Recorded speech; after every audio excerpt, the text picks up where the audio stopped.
Hello students, most welcome है आप सभी का बालाजी स्टडी मोशन चैनल पर। स्टूडेंट्स 100% गारंटी के साथ मैं कहता हूं कि इस क्लास को देखने के पश्चात बोर्ड एग्जाम में आपके 1 से 2 नंबर जरूर कंफर्म हो जाएंगे। इसका कारण क्या है? आप किसी भी प्रीवियस ईयर का पेपर उठा के देख लीजिए, वहां पर एक प्रश्न जरूर पूछा जाता है। पूछा जाएगा कि निम्न अवकल समीकरण की कोट क्या है, निम्न अवकल समीकरण की घात क्या है। या तो यह प्रश्न वस्तुनिष्ठ पूछ लिया जाता है, मतलब जो है बहुविकल्पी में पूछ लिया जाता है। तो आप सभी लोग कंफ्यूज रहते हो कोटि और घात में। लेकिन मैं कहता हूं कि आप इस क्लास को बस 5 मिनट देख लीजिए। 5 मिनट तो बहुत ज़्यादा है, हो सकता है उससे भी कम या मिनट की क्लास हो।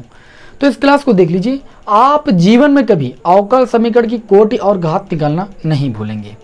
आप सभी से लेकिन रिक्वेस्ट है कि आप चैनल को सब्सक्राइब जरूर कर लेना। अगर वीडियो आपको पसंद आएगा तो लाइक भी कर देना। चलिए आज की क्लास को शुरू करते हैं। तो क्लास 12 की मैथमेटिक्स के अंतर्गत जो अवकल समीकरण चैप्टर है, उसके अंतर्गत सबसे पहला टॉपिक यही आता है कि अवकल समीकरण की कोट कैसे ज्ञात करें और अवकल समीकरण की घात कैसे ज्ञात करें। तो पूरा कॉन्सेप्ट मैं क्लियर करने वाला हूं। अवकल समीकरण की जो कोट होती है, देखिए किसी अवकल समीकरण में उच्चतम अवकलज की कोटि को हम उस अवकल समीकरण की कोट कहते हैं। इसका मतलब समझिए, देखिए जब आप y का एक बार अवकलन करते हो तो वो होता है dy/dx। आप बोलोगे प्रथम कोट, क्योंकि एक बार अवकलन किया तो प्रथम कोट इस dy/dx की पावर 1 है। आप इसका 2 बार अवकलन करोगे तो ये आपका हो जाएगा d2y/dx²। यहाँ पर कोट कितनी होगी? 2।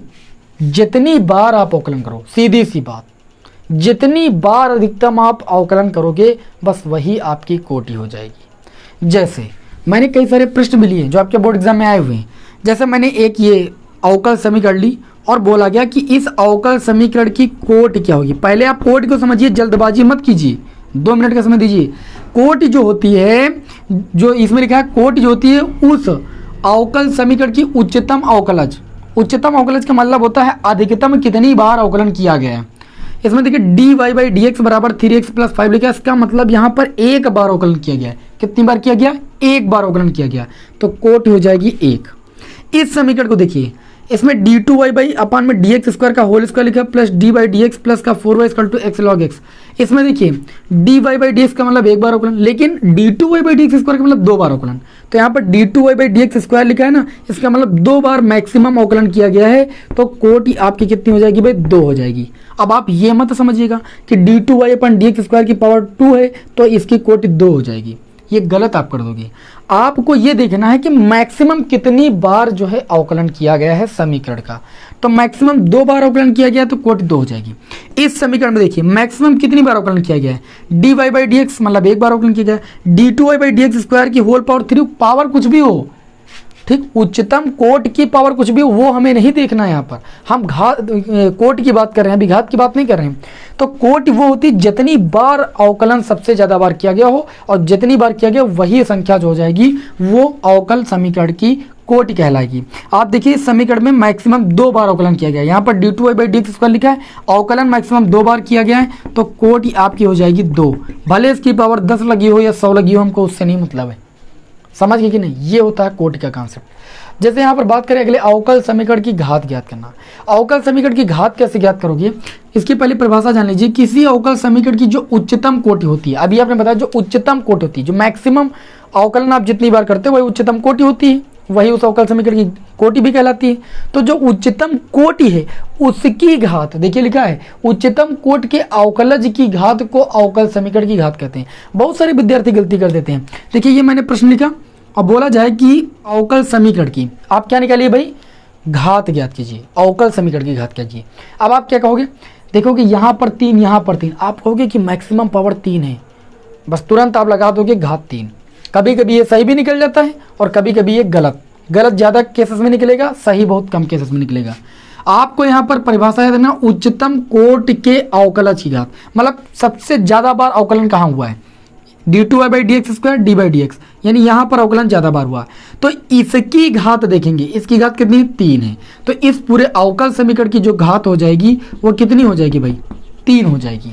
लेकिन अगर इसी अवकल समीकरण की कोटि पूछता तो आप ये बोलते 2, कोटि कितनी बोलते हैं भाई, कोटि 2 बोलते हैं, क्योंकि मैक्सिमम जो अवकलन हुआ है इसमें वो 2 बार हुआ है। तो जितनी बार अवकलन होता है वो आपकी हो जाती है भाई कोटि, और जो उस कोटि की पावर होती है, मैक्सिमम जो अवकलन होता है उसकी जो होल पावर होती है उसको बोलते हैं अवकल समीकरण की घात।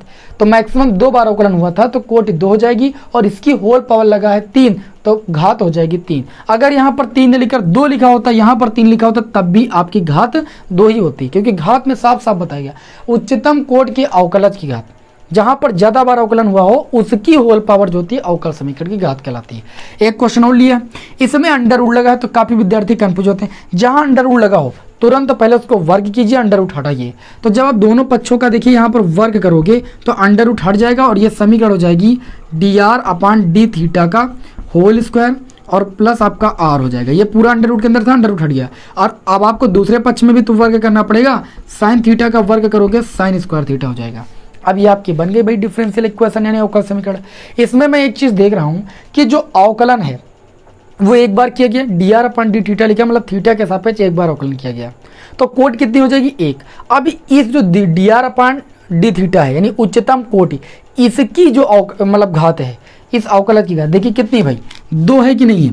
तो यहाँ पर जो घात हो जाएगी वो कितनी हो जाएगी भाई 2 हो जाएगी। जहां पर ज्यादा बार अवकलन किया गया उसकी घात देखिए बस। यहाँ पर देखिए इस अवकल समीकरण में, तीसरी अवकल समीकरण में सबसे पहले तो आप चीज ये देखोगे कि कोटि कितनी होगी, यहाँ कितनी बार अवकलन हुआ है, मैक्सिमम d2y/dx² लिखा, मतलब 2 बार हुआ है, क्योंकि यहाँ पर d/dx। तो जो d2y/dx² लिखा है इसकी होल पावर देखिए, तो इसकी होल पावर आपकी यहाँ पर 1 है, लिखी नहीं है, तो इसकी जो घात हो जाएगी वो आपकी 1 हो जाएगी, और जो कोटि हो जाएगी मतलब मैक्सिमम जो अवकलन किया गया वो 2 बार किया गया है। ये देख के आपको लिखना है। तो आज की इस वीडियो में मैंने आप लोगों को ये बताया कि आप किसी अवकल समीकरण की कोटि और घात कैसे ज्ञात करते हैं। 1-2 क्वेश्चन मैं आप लोगों को होमवर्क के लिए देता हूं भाई, ठीक, और आप इसका आंसर हमें कमेंट बॉक्स में बताओगे। मुझे पूरा भरोसा है कि आप सीख गए होंगे।